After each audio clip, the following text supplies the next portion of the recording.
Welcome back to another edition of Through the Smoke, a Miami Hurricanes football and recruiting podcast here on the 24/7 Sports Network. David Lake, joined as always by Gabby Urrutia. We're here to preview Miami's national championship game against Indiana. A lot of talk that Miami's going against one of the greatest teams of all time. So we'll dig into that here in this podcast, share our thoughts, get into the game as we always do, previewing a big time game. Before we do that, want to highlight our sponsors, of course, Canes Connection. Join Canes Connection today at canesconnection.com. We're going to touch on a little bit of portal talk here in this podcast, not too much. We want to devote most of it to the game, but Miami's killing it once again in the portal. These guys just find a way to get stuff done, and they are critical to the operation. So go support them, canesconnection.com, any way you can. And also our guy, Nick Musarino. If you've been injured in any type of accident, slip and fall, boating, trucking, Uber, car accident, whatever your accident is, if you need a personal injury attorney, Nick Musarino is the guy you should hit up at 561-960-9870 or visit the website at flinjury.law. And if you're in the market for buying, selling, or renting in South Florida, I want you to hit up Aaron Pascal with Keller Williams, local born and raised, huge Miami fan, knows Dade, Broward, and Palm Beach inside and out. You can grab a free home value report or a quick market update. No pressure, just real numbers. 305-497-4773 is the contact, or you can visit him at apascal.kw.com. All right, Gabby, like I said, I'm going to touch on portal talk here a little bit at the top because some big developments have happened here since our previous podcast. Number one, quarterback. Looks like things are kind of lining up for Miami to once again land, in my opinion, the top available quarterback in the portal. Take us through that situation. Who is the young man? What are the next kind of steps we need to be monitoring here? Yeah, the name to know is Duke quarterback Darian Mensah. Spent the 2024 season at Tulane, transferred to Duke for the 2025 season. Of course, led the Blue Devils to an ACC championship, David. The nation's second leading passer, over 3,900 passing yards. What was it, 34 passing touchdowns, I believe, that he threw, which was also second in the country. So a high-level, highly productive arm who decided to come back to school. I think he could have tested the NFL draft waters, returning to school for the 2026 season, and at the finish line, decides to enter the transfer portal, and Miami is the school to watch there. So the Hurricanes had to hold our breath a little bit, David. There was definitely some nervous moments. There were some timid times, but it seems like things are lining up for Miami to have their signal caller for the 2026 season. Yeah, if it does all line up, look, I mean, we're not going to get heavily into it in this podcast, but if it lines up where Darian Mensah ends up being a Hurricane, to me, Gabby, he's Cam Ward all over again. Like, you watch him play, he's got the same improv skills, he's got the same arm talent, he's got the same creativity inside and outside of the pocket. He even, like, from a mobility standpoint, to me, he's kind of similar as well. He even is similar. Again, this is getting into the weeds. I didn't want to do this, but he's similar in that previous to Cam coming to Miami, fumbles were an issue. That's also kind of an issue with Darian Mensah to clean up in his game, like Cam Ward did at Miami. So to me, again, Darian Mensah is the best available quarterback in the portal. If he officially gets cleared and entered into the portal, he is QB1 to me, in my worthless opinion. I think he's a big time talent. I think he's a future NFL first round pick. This would be a grand slam home run if Miami pulls this off. All right. Other guys are visiting right now this weekend Right. as we speak, Gabby. Natty weekend. Kind of a crazy time to be hosting visitors, Yeah, but sure is. this is college football these days. Tell us who the guys are real quick. Yeah, Miami's hosting a couple of offensive linemen. So you got Jordan Seaton, the Colorado standout left tackle. He's the top ranked non-quarterback in the transfer portal, according to 24/7 Sports. So he is the number 4 overall player in the transfer portal. I believe he's 6'6", 320 or so pounds. again, this is a guy who went to Colorado as a five-star prospect out of IMG Academy. We saw him in high Yeah. school, David, or I don't know if I know he transferred into IMG Academy. I don't know how much you saw him at IMG, but we saw him around there, and he is a talented player who was a freshman and sophomore starter for the Buffaloes, now looking for a new opportunity in the transfer portal. And Miami might very well need a left tackle going into the Mhm. 2026 season. There's obviously uncertainty around Markel Bell and whether he's going to come back or go to the NFL. It seems like it's trending towards him going to the NFL. But that's still a decision he needs to make, and the Hurricanes are preparing, to potentially make a huge move for Jordan Seaton, and if maybe that could be a potential replacement for Markel Bell. Also have Jamal Merriweather, who was a reserve offensive tackle or offensive lineman, I should say, at Georgia over the past 3 years. So he's an older player who I think just they view as just like valuable depth. Again, we've talked about how Miami wants to go six deep on the offensive line. He's someone that I think just brings just an older veteran body type who just gives them another health, no spring window. We talked about in the last show about over preparing. Jamal Merriweather could be one of those guys that just, the type of dude that you need to navigate an entire season. So I think those are the two primary names to know. Just as we're recording this podcast, David checked in again. I know a lot of people have questions about Damon Wilson, the Missouri edge rusher. Yeah. From what I understand and from what what I've been told over the past, I don't know, 24 hours or so, is that he did not arrive in Miami on Friday night. He's not in Miami as of Saturday. I do think that there is significant interest in Damon Wilson, and I think that there's optimism at some point he is going to visit Miami, but I don't know, I don't believe that it's happened yet. So I think that's still something Okay. that's maybe down the pipe, down the line. I'm putting you on the spot here, but do you know like when the last day of classes is to Right. enroll at Miami? Like I know Miami started school Yeah. already for this spring semester. When is like the last day that guys can add drop? Do you know? I think the last time I checked, it was the 21st or Okay. so. So that would be Wednesday. that would be Wednesday.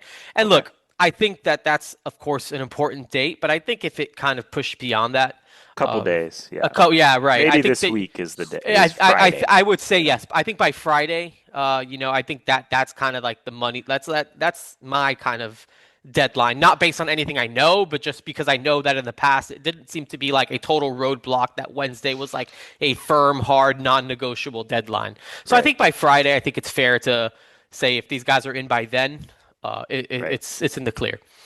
All right, let's turn the page. Let's start previewing this massive national championship game. Number 10, Miami against number 1, Indiana. Of course, the game's going to be played at Hard Rock Stadium in Miami Gardens, Florida, Miami's home stadium. But Miami is technically the visiting team. Kickoff is scheduled for 7:30 ish. Games will be on ESPN. We'll start with injury talk, Gabby. What we do know is Elijah Lofton is going to be out for this game. He suffered a significant injury on that catch over the middle he made. He held on to the ball, but he took a vicious shot on that catch, and so he is out for this game, unfortunately. The other spot, of course, to watch is corner.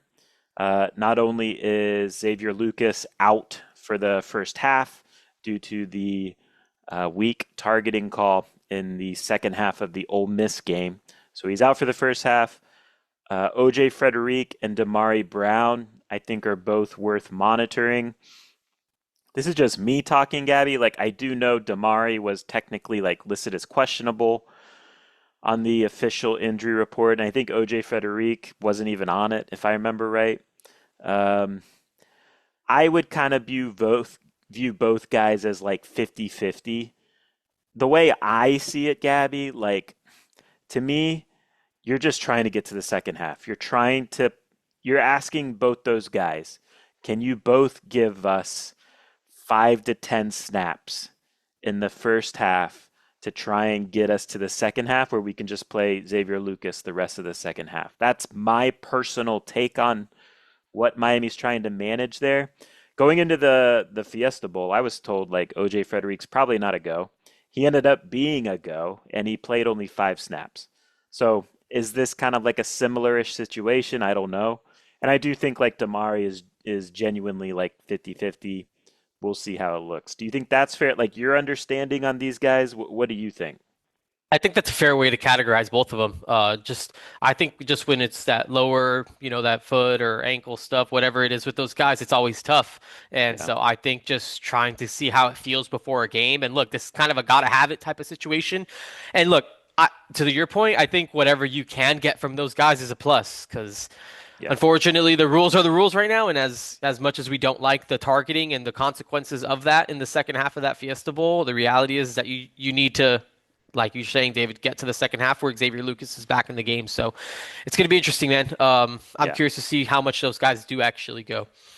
Indiana side of things, they're pretty healthy, all told, especially like since the start of this college football playoff run. They did lose their best pass rusher in the Big Ten championship game, but he's been out this whole college football playoff run. Their kickoff specialist and long range, I guess he's a long range field goal guy too. Brandon Frank is questionable for this game, so he's kind of the only one really. Indiana's pretty healthy. The all-time series in this game, Gabby, is tied 1-1. The last game was played in 1966, with the Whew. Hurricanes winning that game 14-7. Go Indiana this Canes. season, the only team that is undefeated in the country is Indiana. They enter this game 15-0. They've had impressive regular season win at Oregon in mid-October. That was a 30-20 victory for Indiana, in which things got tight in the fourth quarter, and Indiana pulled it out the rest of the way. They also had a 3-point win at Penn State, in which Indiana was really on the ropes. They showed some big time grit, had to put together a game winning fourth quarter touchdown drive that was capped by a ridiculous touchdown catch in the back of the end zone by Omar Cooper. Uh, Penn State got the ball back with like a minute left and just couldn't put together anything. So Indiana went on to win that game. 5-point win over Iowa. Similar type of grinded out game. Indiana pulled it out. 3-point win over Ohio State in the Big Ten championship game. And since the start of this college football playoff, they've been rolling through these teams. Alabama, they beat 38-3 in the Rose Bowl, and Oregon, they beat 56-22 in the Peach Bowl. Started fast, pick six, and it was just all rolling downhill from there. Um, this week, again, conversations have started. Greatest team ever. So let's see. Let's see how that plays out there on game day. Head coach Kurt Cignetti has emerged as one of the great college coaches going right now at 64 years old. Definitely an interesting story there as a late bloomer that's getting recognized here as a great coach here. Has a 26-2 record during his 2 years at Indiana. Last year, Indiana, of course, went 11-2, made it to the CFP as well.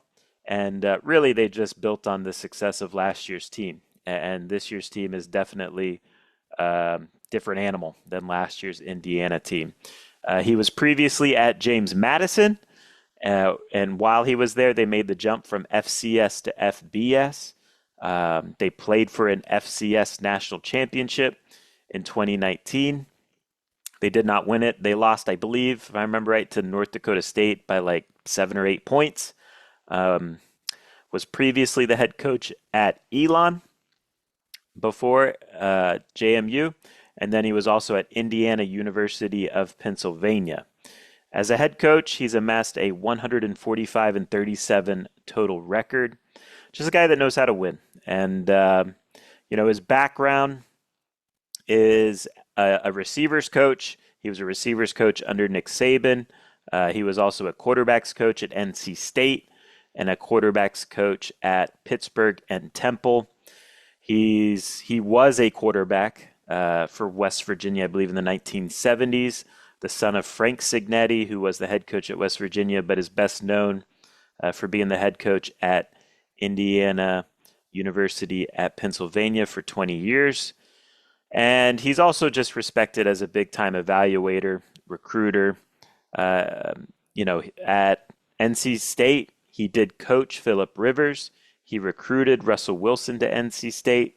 At Alabama, he recruited Julio Jones to Alabama, Mark Ingram to Alabama, Dante Hightower. So he played a big role in kind of getting that Bama uh, that Bama dynasty rolling under Nick Saban before he went off to go start his own path as a head coach.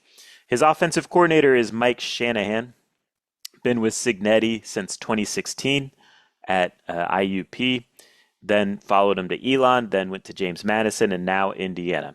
He is also their wide receivers coach at Indiana. He was himself a receiver at Pitt. His senior year, he had 983 yards and 6 touchdowns. He runs a balanced offense that's, RPO heavy. Does some unique things out of the RPO, particularly with his route concepts out of the RPO. Typically, like RPO route concepts are very basic. He tags some interesting like out routes or back shoulders onto those RPO concepts, and it makes it tricky to defend. So he's got a fun little RPO offense that they run, very efficient, as we'll get into, and explosive. Defensive coordinator Bryant Haynes, also a Signetti guy, been with him since Elon, then James Madison, now Indiana. He was the co-DC at James Madison with Corey Heatherman from 2019 to 2021. Heatherman, of course, went on to Rutgers and then Minnesota, and now he's at Miami. Also coaches linebackers. Coach Haynes does. He was a linebacker himself at Ball State, was a third-team All-MAC selection in 2008.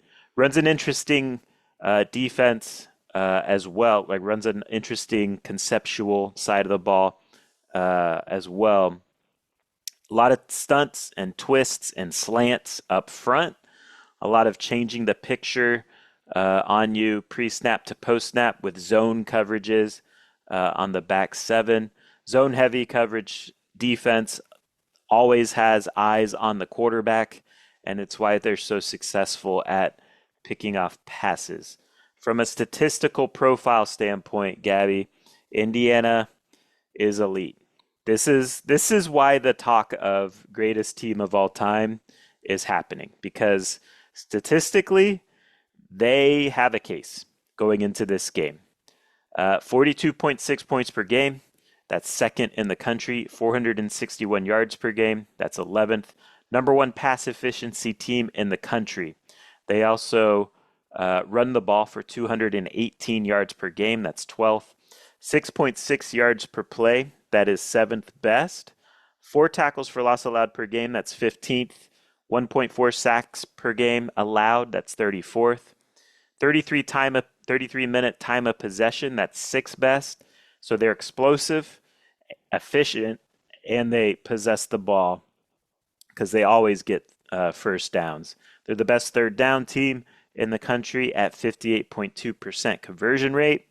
They score a touchdown on 74% of their red zone trips. Only 8 turnovers lost on the year. Gabby, one interesting thing, this is just interesting, like I don't think there's any skill involved to this, but they fumbled the ball like only 8 times or so this year, but they've also only lost one of those fumbles. So it's interesting that they are, I mean, you could call that lucky. I just think it's interesting. Right. And look, the advanced stats will tell you that this is a top 5 efficiency offense, both running and passing. It's also a top 5 explosive offense on a per down basis, running and passing. So they don't make mistakes, they are efficient, and they are explosive. Defensively, kind of a similar story. 11.1 points per game, 260 yards per game allowed. Number 12, pass efficiency defense, only 75 rushing yards per game allowed. That's second. 4.6 yards per play allowed. That's 11th best. 3 sacks per game, 8.5 tackles for loss per game, 29 turnovers gained. So they take that ball away. 30.3% on third down. 34% red zone touchdown rate. That is first in the country. So when teams get down there, they force a lot of field goals. Generally speaking, they get negative plays on you. They force turnovers. They're good on third down. They're good in the red zone. Special teams, also impressive statistically. They've blocked 3 kicks. They've blocked 3 punts. Nicholas Radicic is 16 of 17 on field goals. Punter Mitch McCarthy averages 40.6 yards per punt. That's like their one stat where it's just kind of like average to below average, like for the whole team. Jonathan Brady averages 16.5 yards per punt and has a punt return for a touchdown. So, statistically, yes, this team is excellent. Let's get into the personnel, Gabby. And let's start with Fernando Mendoza, of course, the Heisman Trophy quarterback. We saw him play last year Right. when he was leading Cal, and that was a dramatic shootout with Cam Ward against Fernando Mendoza, and it was a fun game. But Fernando has definitely leveled up this year at Indiana. His supporting cast is much improved, year over year compared to what he had in Cal, and he's also improved. What impresses you? I mean, look, to me, Gabby, like one element I think that's worth harping on is that guy is hot right now Mhm. going into this game. What's the stat? It's something like he has more touchdowns Then in the incompletions. college football playoff than incompletions. Yeah, I think it's like seven. Yeah, it's crazy. It's a crazy number. So he's completing like 85% of his passes in the two college football playoff games. He's been excellent. What do you notice when you watch Fernando? He's just a surgeon, man. That's how I describe Yeah. him. I mean, he knows exactly where to go with the football. He's so good at just putting it where it needs to be, whether it's he's being pressured and there's someone nearby him, he knows where his escape is and he knows how to just make a play. Um, I mean, though his ability to kind of run, right? Not like a super fast guy, but a good enough athlete to make you pay, especially on some third. I mean, you saw it just watching back, the Ohio State game and or the Penn State game, 3rd and 7 or something like that. Quarterback draw, he can go pick up the 7 yards and get a first down. Like he's athletic enough where he's not a statue. Obviously, not a Trinidad Chambliss level athlete, of course, but he can make you pay with his legs if given the opportunity. But just his understanding of this offense, where he knows how to go with the football, the way that you talk about the supporting cast, the way he just kind of allows his playmakers to be playmakers and puts them in position to make plays with those back shoulder throws. The way that Charlie Becker has kind of come on, and we'll talk about him, but averaging over Yeah. 20 yards per catch, and he puts him in excellent positions to be a downfield playmaker with just the way he spots those balls. And man, he's just an awesome quarterback, extremely deserving of the Heisman Trophy. Everything they kind of say about him, I'm on board. He's accurate.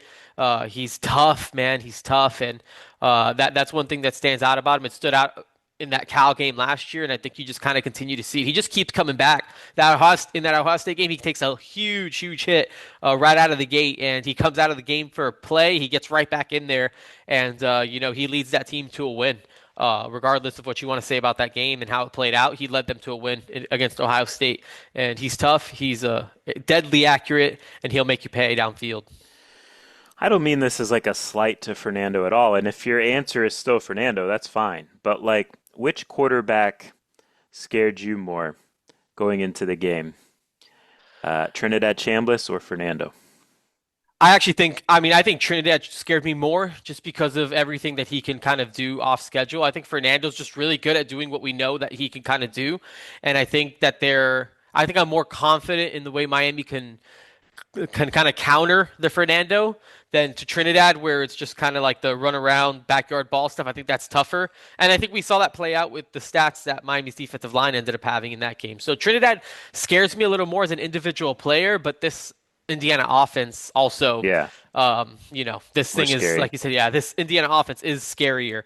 And like you said, it's humming right now. It's hot. It seems like everything's going right for them, really on both sides of the ball, but on offense especially. So let's go to his pass catchers. You talked a little bit about Charlie Becker, who I think is kind of like an interesting story where I don't know if it's being talked about enough because like he's really emerged in the second half of the season, and he's kind of just like a 100-yard machine right now. And to me, he is the highest NFL upside. They have three excellent receivers. To me, he's not, I wouldn't call him the best receiver today, but I think 5 years from now, he will be probably the best receiver of this bunch because he's just a tall, fast, Mhm. contested catch guy that's like figuring it out more and more and more every week. And his emergence to me has just made that Indiana passing attack even more dangerous. Like Surratt and Cooper, when it was just them two in like the first half of the season, it was still dangerous. But the emergence of Becker, like to me, like Becker scares me the most of their Yeah, skill talent because he is that explosive guy. right. He's the home run hitter. And then I feel like Elijah Surratt, Omar Cooper are playmakers on the outside in their own right, but I feel like those guys could be more contested catch ball guys. Elijah Surratt, when we were breaking down the Ohio State game, I talked about just the play he made against Yeah. Ohio State and making that contested catch in the end zone. Like he does that. Between Cooper and Surratt, they have like 28, 28 touchdown catches. Yep. I think Cooper has 13, Surratt has 15. Those Yep. guys win in the red zone, and those guys come down with those 50-50 balls, and they're going to be a tremendous challenge for Miami on the outside because they've been excellent as the field condenses, and Charlie Becker can definitely be the over the top guy. But if Indiana's driving and they start getting to that red area, I'm looking at Surratt, I'm looking at Cooper because those guys make plays in that on that side. I agree. Yeah. I mean, Surratt's back shoulder ability makes him dangerous. To me, Cooper is like a do it all slot that's fast. He can beat you deep and he can make those tough contested catches in the short game. And then like I said, Becker's averaging 20 and a half yards per catch and he's just kind of starting to get rolling. He's at 614 yards right now, but a lot of that production has been, in their last what, 6 or 7 games. Yeah. So it's an impressive group, and honestly too, like their tight end Riley Yeah. Nowakowski, he's a guy that I think like if you have a decent tight end, I think this Miami defense could be susceptible to that in a little bit, like not like 100-yard performance, but like in spots. To me, Riley Nowakowski is a guy to know too. 30 Yeah. catches, 370 yards, and 2 touchdowns. Yeah. Uh, They move him around a lot too. The way they kind of motion him around, and they do a lot of different things with him. Like he's someone you got to keep an eye on for sure. How about their run game? They got this nice little two-headed monster. I think Mhm. they're both good backs. Yeah. Um, Roman Hemby and Kalen Black. To me, it just depends on who's hot on that given day. Hemby's gone for 1,060 yards. Black's gone for 960 yards. So they're both basically 1,000-yard backs. Two-headed monster. Does one impress you more than the other, Gabby? Yeah, I mean, again, I like them both. I mean, Hemby's done a really good job for them, just with what, I mean, he's leading that backfield, 211 carries, 1,060 yards. Maryland transfer, right? I mean, Hmm. he's done a really good job. I mean, both these guys, I mean, I don't know, a 2,000-yard backfield is nuts. Right. 17 touchdowns on the year between those two. Both those guys averaging over 5 yards per carry. I mean, both those guys do an excellent job for them, and it's going to be a challenge, right? I feel like in a lot of these games, we've kind of known who the horse is, but in a situation where it's not kind of going for one guy, they have an answer to another guy, and each one of them can affect you and beat you and make it complicated. So, yeah, it's a good running back. It's a good running back group. This is a good offense. The numbers are astounding as far as just how productive everyone's been, both on the ground and in the passing game, and it's testament to how good this offense has been all season. To me, they're both backs. Like I'm impressed by them from the standpoint of, man, they just run so tough. They run Hmm. hard. Like they're gonna go downhill. Like kind of like when Shamar Brown's at his best. That's how these guys are all the time. They're probably a little more juiced up than Shamar, but it's that type of violence of running style and get downhill quick, go get yards in a hurry. So it's a tough offense to ask a defense to deal with because again, you got these good receivers on the outside, and then you got these hard running backs to hand the ball off to. How about their protection? Their guys up front, Gabby. What do you think about that group? Yeah, it's a really good group. Carter Smith has been one of the best left tackles in college football. This season hasn't allowed a sack on the year. Hmm. Pro Football Focus credits him with just 6 pressures allowed.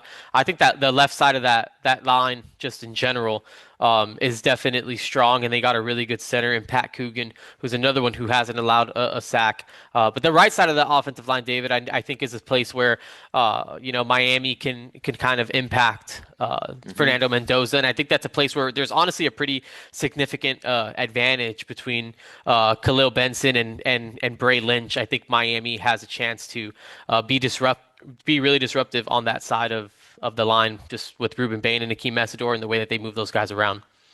I agree with you. I if I'm Miami, I'm hunting for those matchups. Right. Um, Pat Coogan to me, really good center. He came from Notre Dame, so he went this far last year as the center for Notre Dame. For whatever reason, Notre Dame let him go, and he's leading this Indiana offensive line. It's to me, it's that offensive line where it's a stronger group than the individual parts. I think they play really well together, and they feed off each other. And if they start, getting that confidence going as a group, then Indiana's offense starts rolling, and it's hard to stop it. All right, let's flip it on the other side defensively. Let's go up front. Gabby, a lot from the Miami side of things, right? A lot has been made of like, you know, the size differential, obviously, Right. with Miami's offensive line and Indiana's defensive line is frankly undersized. Um, but those guys play hard and they put up stats. What's your take on this group? Yeah, it's interesting, right? You start watching a lot of these breakdowns of this Indiana defensive line by people way smarter than me. Landon Tangwell, I don't know if anyone's watched him, but he does a great job breaking this stuff down and just watching his clips and how he describes it. It's interesting to see how it feels pretty unorthodox. Maybe I'm just like not a football guy, but the way they kind of slant and pick and Yeah, stunt, it seems pretty unique in maybe just how well they do it. The way they're literally like setting picks on the defensive line, and so they're not trying to beat you going vertical, right? They're not trying to run at you and beat you kind of one on one. They're trying to set up basically these situations confusion. where yeah, they're trying exactly. They're kind of trying to create chaos. These simulated pressures where it looks like they're sending this amount of guys. Guys are dropping back in coverage. They're sending the pressure from a place you didn't think it was coming from, etc. And then those defensive linemen are moving horizontally. And Hmm. so it's an interesting scheme. It's an interesting front, David. And I'm curious how this Miami offensive line. And look, I'm not concerned about Alex Mirabal and the way that those guys are going to be coached up for these moments. But I am curious to see. We hear the size differential, and we've seen them perform well against other people. I personally think this Miami offensive line is different. We've been Yeah, saying that all year, and I'm curious how this Miami offensive line handles all of that. But the way that they attack you is unique, and they're effective at what they do. I don't know if these guys are pros. Like, I don't know if these guys are going to play on Sundays, but the way that they play up front and with the aggressiveness and the violence and the speed they play with is it's impressive to watch the way that they kind of operate. yeah. Mikhail Kamara kind of leads the way for the pass rush efforts. He only has 2 sacks on the year, but he does have 57 pressures, which is a big number. He goes what, like 6'1", 260. Yep. So he's built like that. And then Mario Landino is kind of like a high motor defensive tackle, kind of an undersized guy. He's a 30 pressure guy. And Tyreek Tucker, 28 pressure guy. So you're right. It's a lot of confusion, a lot of movement up front. Um, we'll get into that later here in the podcast. How about the linebacker level? Yeah. Because I think when you watch them, it's hard to not be impressed, in particular with Aiden Fisher, who's Yeah. kind of like their quarterback of the defense.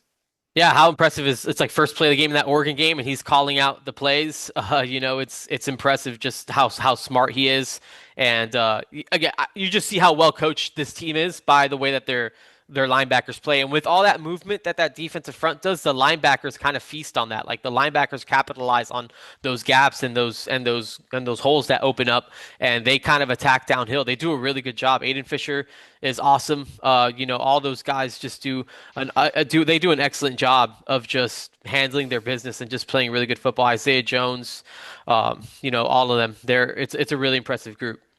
Yes. And then their secondary, right? I think the guy to start with there is a South Florida native, D'Angelo Pons, Yeah. the excellent, just feisty, undersized, typical South Florida dog at cornerback. Yeah, D'Angelo Pons is that guy, 5'9" corner, so doesn't have the ideal measurements as we would call him. I think when Miami was recruiting him out of the transfer portal when he was leaving James Madison, I think they kind of viewed him as a nickel, right? Like as someone that Yeah. can potentially come in and play the nickel. So he's built more that way than he is a traditional outside corner.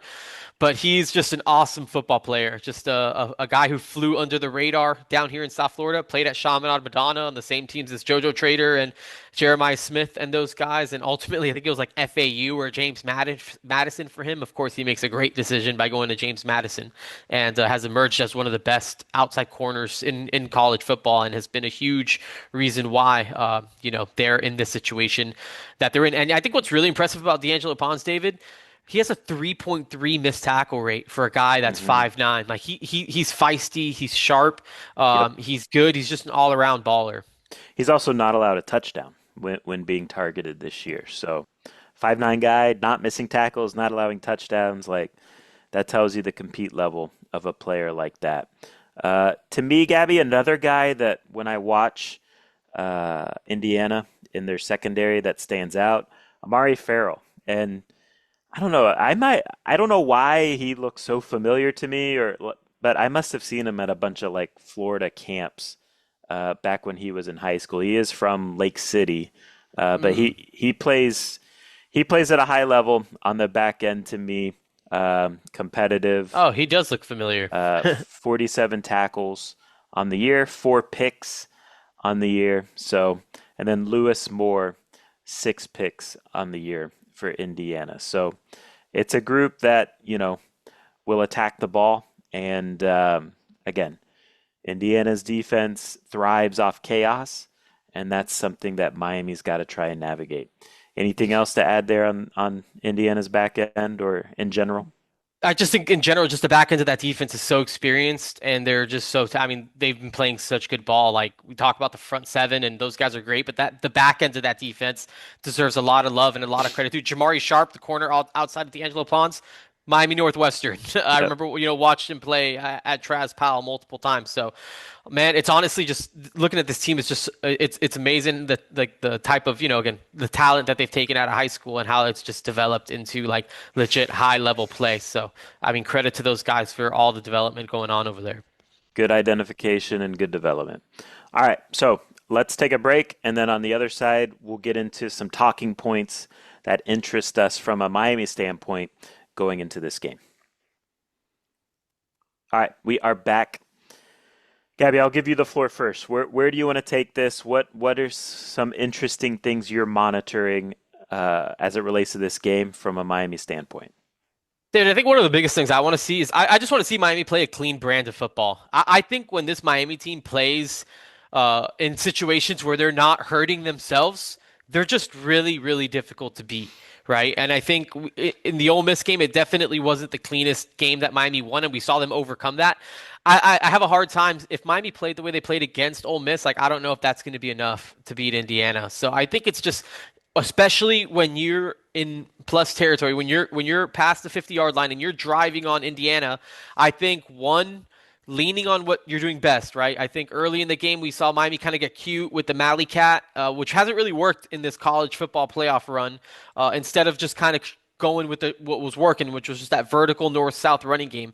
I think Miami needs to kind of just stick to its guns, stay comfortable. Like I think with the trick plays, like the flea flicker blew up, the Malley Cat kind of blew up. I just want to see Miami kind of play just like their base offense and just play strong, play free. Can just lean on what they do best in those situations, and I'm cool with the wrinkles, but then the penalties obviously too with the false starts and putting themselves in bad situations where you're in position to score and get points, and it results in whether it's getting 3 points when you could have had six or getting no points when you could have had three. I think those things in those situations to me is one of the biggest keys to this game because we know Indiana is going to play a clean brand of football. Miami needs to just tighten up and I think turn the page from that Ole Miss game. Yeah, and look, we saw that against Ohio State, Right. right, in the Cotton Bowl. So uh, I agree. They got to play. Indiana does not make mistakes. They don't commit penalties. They're like top five in the country in fewest penalties and penalty yardage in the country. And they also force you into mistakes. They force a lot of turnovers. And then their offense makes you pay when you turn the ball over to them. I think it was like the Iowa game, Gabby, where that game was somewhat starting like competitively, like a little bit back and forth, trading possessions, and then Indiana forced a pick, and they then took advantage of that short field, got a touchdown, and again they won the game by 5 points. So that those points off turnovers were a big deal. This past this past game against Oregon, this most recent game, right? They start the game with a pick six. So Indiana does not make mistakes, and they make you make mistakes, which is always a dangerous type of team. So 100%, I agree. I One point I want to get into that kind of goes along with your point, Gabby, is just to me the importance of um, third down in general. I think is a phase to watch it, and really, what I mean by that on both sides of the ball is the efficiency game. Both these teams are highly efficient on both sides of the ball. On a down to down basis, they stay ahead of the chains, both teams. And on defense, both teams excel at keeping teams off schedule. So who's going to win that battle, that game within the game? The average third down distance to go for Indiana is something like 3rd and 5, which is very short. Miami's defense average third down distance to go that they force opponents into is something like 3rd and 7.5.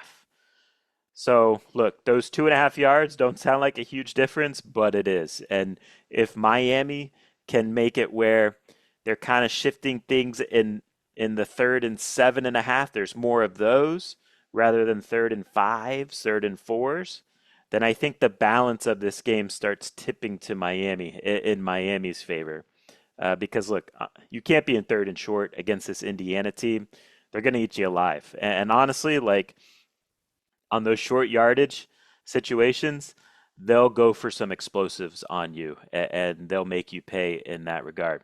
Also, from Miami's offensive standpoint, like you got to get into third and manageables, I think, because again, we're harping on this notion of like Indiana forces a lot of turnovers.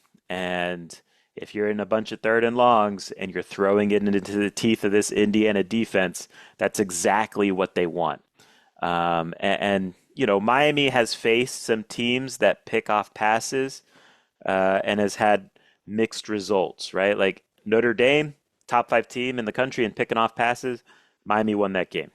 SMU and Louisville are both like top 20-ish teams in the country in picking off passes. Those were two losses. Pittsburgh, pretty good at picking off passes, and Miami won that game. In this college football playoff run, Texas A&M, Ohio State, Ole Miss, these defenses are good, but really like picking off passes and intercepting balls and forcing turnovers in that way isn't really part of those teams' DNA this season. And so, Carson has protected the ball well and kept the ball out of harm's way, but Indiana looks to try and force Carson into throwing into the teeth of the defense, putting the ball in harm's way. And if they do get a quarterback to do that, generally Indiana makes that quarterback pay. So third down, staying out of third and longs, protecting the ball if you're Carson Beck. And look, he's been good at it, but man, this Indiana defense is different in terms of protecting the ball. To me, those are just all big keys that all go together. Yeah, I mean, definitely. I mean, I think just with the Miami offense and being efficient, and I think it comes down to, and Miami's again been good on third down, and I think they were really good on third down and stopping third downs too. Ole Miss, I don't think converted a third down until the fourth quarter of that game, so it's definitely been a strong suit for this Miami defense, and it's going to be a nice little strength on strength matchup with both these teams on third down. David, I think one of the biggest things too is I think Miami needs to find a way to impact Fernando Mendoza, and I think that's easier said than done. But we know that this is one of the best defensive lines in the country, and this Indiana offensive line has been good, but again, this Miami defensive line is also different than anything that they've seen to this point too. So we saw it against Texas A&M where Trey Zune, and he had an okay game. But Miami got the best of him and gave him his worst, one of the worst performances of his season. And Miami gave that Texas A&M defensive line, fits as far as just taking advantage of their weak spots, and they did the same thing to Ohio State on the right side of that offensive line. So I think that this is a situation where how much is Miami's defensive line going to impact Fernando Mendoza, and how much can they heat him up? How much can they get him off schedule? How much can they get him to throw a ball away instead of throwing a back shoulder ball that can be completed or whatever the case is? So I think Miami's ability to speed up Fernando Mendoza's clock and force him into some maybe, and we talked about this in the Ohio State game too, maybe force him into some uncharacteristic mistakes, I think is going to play a big role in this one as well. Yeah, and look, we talked about it earlier, but Khalil Benson, the right tackle, to me, like he is obviously the weak point of that offense, especially when they play against good defensive lines. And to me, Gabby, like he's the biggest liability in this game. Like we talk about from a Miami standpoint, like yes, Miami's cornerback situation is not great, but once halftime comes, Miami's able to put Xavier Lucas back in the game, and so they have an answer there. I'm curious what their answer is to try and protect or help Khalil Benson because in the games against Iowa, Oregon twice, and Penn State, so 4 games, he's allowed 18 pressures and 3 sacks. And now, if you project how this is going to go against Miami, it's not going to go well for the young man. So they need to give him some blocking help. I'm curious what they do to try and shore up that side of the offensive line. And again, we saw it in that Ohio State game. Miami hunted the weak point on that offensive line, and it hurt Ohio State early in that game. Khalil Benson, to me, Indiana's right tackle, is someone that Miami has to attack, and Miami has to go win that matchup. Gabby, I'm curious what Miami's approach is generally going to be with defending the RPO because Indiana is a heavy RPO team. They run an RPO roughly 25 to 30% of their total plays, which is a high mark. That's a high RPO mark. Texas A&M runs a lot of RPO as well, but this is a totally different deal, right? Fernando Mendoza is an accurate passer. These receivers, there's 3 good ones. A&M had 2. And so I'm curious, just like, what is Miami's approach going to be to this, to stopping this RPO? Indiana's running backs are better than A&M's were. This is a totally different deal. What I would do, because generally, like, from a defensive standpoint, Gabby, you can, against a heavy RPO team, and I think Miami kind of did this against Notre Dame, but like in the opposite way. An RPO approach is generally going to just take what the defense shows pre-snap, right? So if it's a heavy box, the RPO is going to be a pass. We're going to spit the ball out, right? If the box is light, I'm going to hand the ball off to my running back. So defenses can kind of tip the scales in terms of like knowing in some ways what's coming. Now, there's always tendency breakers, and sometimes coaches will tell quarterbacks in the headset, hey, this is a give no matter what. So no matter what they show, give it. Or no matter what they show, throw it. But I think in that Notre Dame game in the season opener, Miami showed a lot of heavy boxes, heavy boxes, heavy boxes. Jeremiah Love only had 11 carries in that game.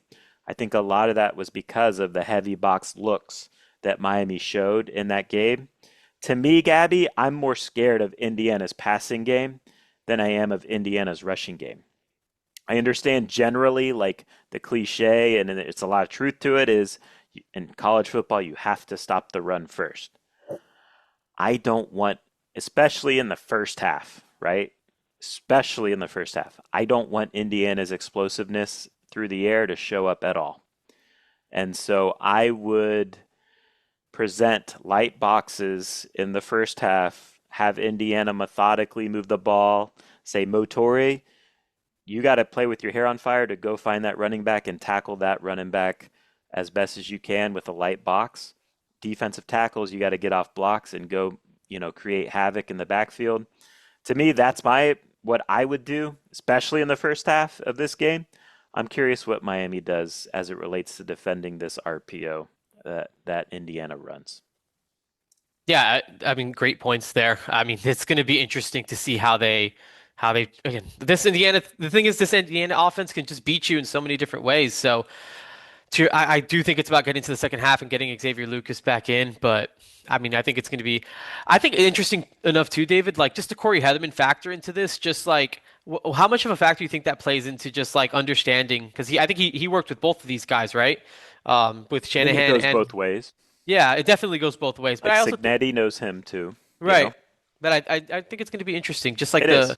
I think this is an it's going to be an interesting chess match because there's not a lot of like Signetti crossover as far because I feel like his assistants have been with him That's for fair. so long, and I Yeah, think it's going to be an interesting that Miami has just like someone who understands the right. mind and the mentality of Signetti and how he kind of wants to attack. He's been removed from Signetti for 3 years now, so obviously a lot has changed. But I think just in the core of him, just Yeah. understanding and then understanding Brian Haynes, right? I think that's interesting too because I didn't even realize that before today, David, that Corey Heatherman was the best man at Brian Haynes's Hmm. in Brian Haynes' wedding or vice versa, and so like there's like real relationships going on there. So I don't know. I just find it interesting. So I do think just like the defensive approach and really on both sides, it's going to be quite the chess match for these guys. For me too, like Indiana, we talked about when we were discussing their personnel. Indiana's defense is smart. They're always in the right place. They're obviously well studied. They call stuff out pre-snap. They seem to know what's coming, right? So they're smart. Because they are smart, they are also very aggressive. And I'm curious, number one, like, Miami has a smart, older quarterback in Carson Beck.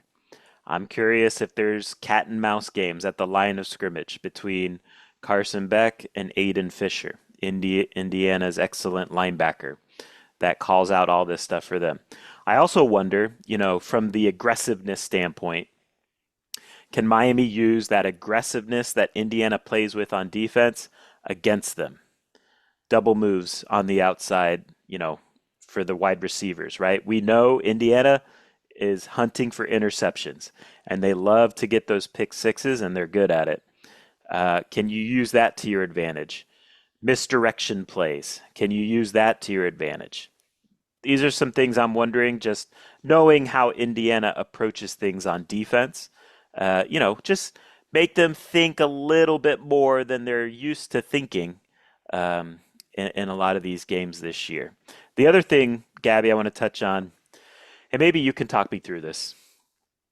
When I look at Indiana's defense in particular, that side of the ball, I am having a hard time wrapping my head around how they are this good because of the body types and athleticism that they have in general on their defense, right? When you get to this stage of the tournament, when you get to the national championship game, you typically don't see defenses with these type of body types. They're a little sawed off. They're not the prototypical NFL draft first, second, third round pick type of guys on the defensive side of the ball. And I'm just having a hard time wrapping my head around, like, because they're good, no doubt. Like, they're good. Statistically, we went through it. Like, statistically, they check all the boxes you want on defense. But, like, I'm just having a hard time wrapping my head around Yeah. how are they doing this? How are they getting it done? Am I selling them short, or what do you think is going on there? I just think they're like the exception to this rule that we've kind of created. And I think college football has told us that this is what you need to win. And I honestly think you talk about tendency breakers, right? Like I think Indiana is just like a team-wide tendency breaker as far as just like this doesn't look any way that we would expect a championship team to look. And look, and I think the way that you test that is with a roster like Miami's. I think Right. ultimately Miami's roster and the way it's built That's what I'm it's saying. going to be a unique challenge to them because Miami, look, Alabama is a good football team. At the end of the day, that was a three-loss Alabama team. They had already gone blown out this season, They and were at the end of the fraudulent. day, they got blown out by Florida State. I Yeah. respect them for getting that win in the Rose Bowl because winning in the playoffs is hard and beating Alabama Yeah. is hard. And Oregon, Oregon, I think had was a little. I don't know. Oregon's obviously a very talented roster, but I also think at the same time, there's a lot of stuff going on. You got an offensive coordinator that's the head coach of an SEC school. You have your defensive coordinator that's the head coach of an Yep. ACC school. Like these guys are playing two Yep. jobs, and we Yep. saw Yep. it with the Ole Miss games. Like you can't tell me this stuff doesn't matter. Whatever. And again, credit to them. They made a play. They came out hot and they did their thing. They first forced turnovers. Also, two younger quarterbacks. Dante Moore doesn't have a lot of starts under his belt. He's coming back to school because he knows he needs more experience and more time. Ty Simpson, we talked about it, right? 15 career starts. And so I think Carson Beck being an older quarterback, you mentioned that part of it, I think is an advantage for Miami because this is not a young quarterback that you can take advantage of. He's been playing smart football. And then the body types is just, they're just different. Miami's offensive line is Yeah. way better than Alabama's. I think it's way better than Oregon's, who again, they've kind of had to go into the transfer portal and piece this thing up. This is a homegrown, outside of James Brockermeyer, well, what like very, very seasoned and experienced offensive line that are full of NFL body types. Yeah. And same thing on the defensive side. You have all the prototypical type of guys, especially on the defensive fronts. It's to me, Miami's roster is just different than those rosters. I think Miami's team is different than those teams. At We the were line talking of scrimmage. right at the Yes. line of scrimmage for sure. And like that's where when we were talking about on the post game Fiesta Bowl roster of Fiesta Bowl pod, we're like, we want Oregon. We want Oregon because I thought Miami could beat the brakes off of Oregon. I thought Miami would cleanly beat Oregon. Indiana's a different animal. We saw them beat Oregon that way. But I think Miami just presents a different challenge. And we'll get into the spreads and all that stuff, David, but I'm seeing like the 8.5 point spread. Like Miami hasn't lost a game by eight and I a don't half in get it. 2 years. So they're making Indiana out to be this best team of all time. I think that this Miami team is built to break the tendency breakers. I think Miami's built to neutralize all this stuff that With Indiana bully does ball. so well. Right, with physicality at the Yeah. line of scrimmage and setting the tone and dictating. And I think that Miami is I really just do think that this Miami team is just a little bit different than anything that they've seen. And we saw that against Ohio State. We were watching Texas A&M. We talked about the common opponents. Similar with Ohio State when we saw them just play again like similar level competitions. Like I think that there's a formula to what Miami has done and who they've done it against, and to compare it against Indiana. And you can see it's going to go a little bit different than it's typically gone for Indiana against Miami because that's the way Miami plays everybody.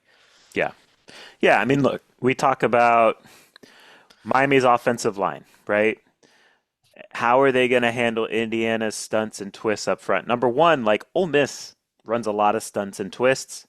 I think in the run game, Miami handled it great. In the pass game, I think there's stuff to clean up there, but Ole Miss's D line is way more impressive body types than Indiana's. And look, Miami's approach on offense, it's going to be very simple. It's going to be, can you stop it? You know what's coming. Duos coming, inside zone, outside zone, mesh in the passing game. Miami runs tight splits with their offensive line. Can you stunt against that? Generally, no. That's hard to do. Mm-hmm. And Miami has the body type advantage. The question is, will it show up? Is it going to show up at the line of scrimmage in particular? Last thing I'll say, and then if we can move on if you want. I think it's important. Again, I think it's obvious the more explosive team of these two, the team with more explosive potential is Indiana. And so, this needs to be, from a Miami standpoint, this needs to be a one-score game going into the fourth quarter. And you got to grind that fourth quarter out. You body blowed them for 3 quarters, and then you got to believe in yourself to pull it out in the fourth quarter because you're the bigger, more physical team. I think that's important. In addition to that, we keep talking about surviving the first half, not letting the game get away from you in the first half because you are dealing with a cornerback situation that is not ideal. And Indiana does have explosive potential on the outside. So I'm curious too, like how does Indiana press that issue? Are they going to go a little tempo? Are they going to really force the issue of throwing the ball on you, testing, these corners? Because whoever's out there, you got questions. Because we know what Ethan O'Connor is, and he's good. He's fine. We trust Ethan O'Connor. Then on the other side, you're either talking about OJ Frederique and Damari Brown, who are injured or coming off injuries, or Jabari Antoine, who is a freshman who, he stood up to the challenge to this point, but he's a freshman. And so these are situations to monitor going into this game. And I think it's just important. Get it to the fourth quarter Yep. and then, you know, start throwing some haymakers, see where the chips fall. All right.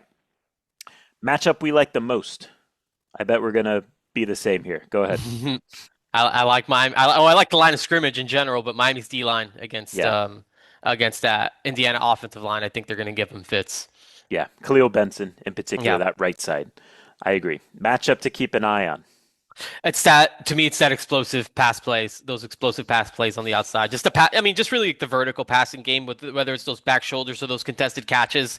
Those guys have just been so good at it, and Yeah. it's concerning to me just being able to defend that. And best neutralizer for that is a good pass rush. So Right. I think it comes down to something we feel good about, but also the response to it on the back end. I'll go with Carson Beck against that Indiana back seven. Mhm. Just please, please, please, please, please protect the football. It's probably again, it's the thing that worries me most. Outside of like you're saying, having to navigate that first half with their corner situation. How about a player that needs to step up? Yeah, for me, that's Carson Beck. I think not that he hasn't stepped up or hasn't played well, but this defense is so experienced and they do so many tricky things pre-snap and they show you so many different looks and just being able to pick apart. To locate where your pressure's coming from, make sure everyone's on the same page. I think it kind of comes down to the offensive lineman too, and just communicating and understand where you have your help and understand where the pressure's coming from. So I think just the communication from that front, and then with Carson Beck, it's just taking care of the football, delivering the ball, live to see another day. With when you get into those third and long situations, and you have to kind of hit one of those digs to Keelan Marion, or you have to make a throw. Making sure that it's on target and accurate, and if it's not there, using those legs and tucking it and picking up what you can pick up, and just not putting the game, just not turning the game over with a back-breaking interception or anything like that. So I think Carson Beck to me is the guy who needs to just play really well for Miami in this game.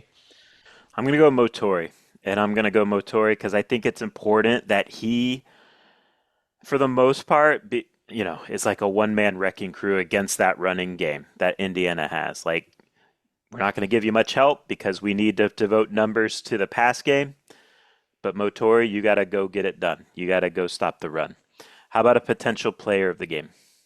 Yeah, to me, it's Ruben Bain. This is last one, man. This is the last ride. This is the last opportunity at home. Everything stars aligning type of moment for the homegrown superstar, and he has an advantage. He has a matchup advantage. Honestly, I think on both sides. I think he's the best when he's on the field. He's the best player. He's the best player on the field. He could be the most disruptive player on the field. So I think that this has to be the Ruben Bain game. And if Ruben Bain has a big day, I think Miami's gonna have a great chance. I'll go with Mark Fletcher. He's been the Mm. MVP of the offense. Yep. I think for Miami to do it again, Miami to get another win, he's got to go for 100 plus again. Probably more, probably even 120 plus, honestly. I think they need a big game from Mark Fletcher. All right. Betting lines and predictions. This game on FanDuel is still an 8.5 point spread. Wow. Like you said, Gabby, Miami has not lost a two-score game the last two seasons. They honestly have the longest streak of winning by at least seven, I think, in the country in terms of like not getting beat by that two-score margin.